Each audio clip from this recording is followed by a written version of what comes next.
The elderly woman in the hospital bed should have been safe. Her nurse, a kind-faced woman in a crisp white uniform, leaned over her with a gentle smile. "Let me help you sleep," she whispered. Moments later, the patient's breathing slowed and then stopped. The nurse, Jane Toppan, the woman who would later confess to at least 31 murders, though some believe the number could be far higher. Her method? A deadly cocktail of morphine and atropine injected with precision. And the most chilling part? She didn't do it for money, revenge, or mercy. Jane did it because she enjoyed it. But how does a nurse, someone trusted with life, become obsessed with death? And how did she finally get caught? Born in 1857 as Honora Kelly, Jane Toppan's story begins with tragedy. Her mother died of tuberculosis when she was a child. Her father, an alcoholic tailor known as Kelly the Crack due to his unstable behavior, abandoned her and her sister at an orphanage. At 8 years old, Honora was taken in as an indentured servant by the Toppan family, who gave her their last name, but never fully adopted her. She worked for them until adulthood, growing up watching privilege from the outside. But Jane, she wanted more. By 1885, Jane entered nursing school at Cambridge Hospital, and that's when the first warning signs appeared. She experimented on her patients, adjusting their doses of morphine and atropine to see how their nervous systems reacted. She'd bring them to the edge of death, then back again, playing God with their lives. Her colleagues noticed something off. Patients under Jane's care died at an alarming rate. But hospitals were reluctant to investigate.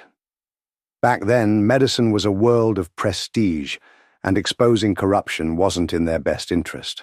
So Jane continued, and her methods evolved. She didn't just kill. She made her patients suffer. She would climb into bed with them as they died, whispering in their ear, watching as the life drained from their eyes. When she wasn't killing for pleasure, she was killing for convenience. She poisoned her landlords to avoid paying rent. She eliminated romantic rivals. She even murdered her best friend. But her arrogance would be her downfall. Jane set her sights on the Davis family, people she had known for years.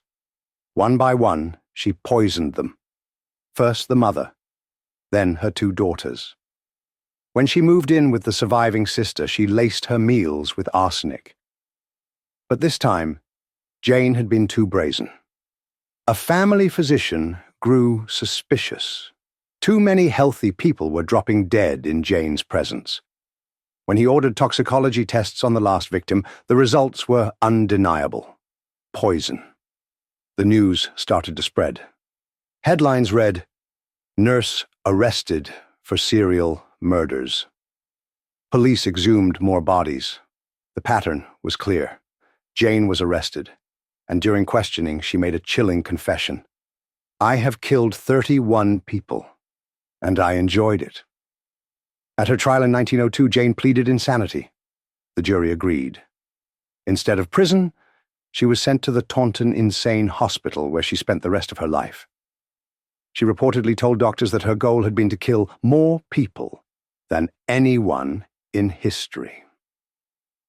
She died there in 1938, claiming that she still had urges to kill.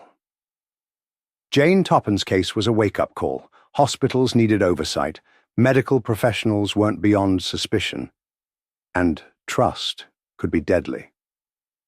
But the truth is, she wasn't the last killer nurse. Even today, medical professionals with sinister motives slip through the cracks.